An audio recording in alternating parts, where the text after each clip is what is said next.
we're gonna use monk fruit instead of sugar to make this syrup. I'll put a link at the bottom of the video where you can purchase this off Amazon if you can't find it easily.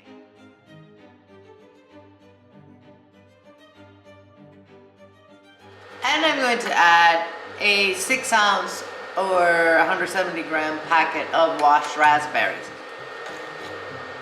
We're gonna stir this until the sweetener is dissolved.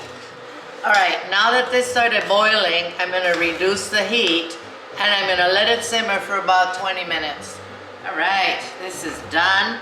We're gonna strain this with some cheesecloth so we don't have any seeds in our syrup.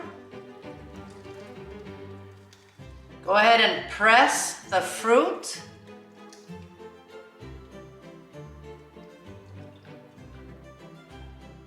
This syrup is great for lemonades because it's sweet, guys. It's also great for cocktails. You can use it over yogurt, or, you know, whatever you want. It's really nice. It's gonna keep in the refrigerator for a few weeks. Enjoy it.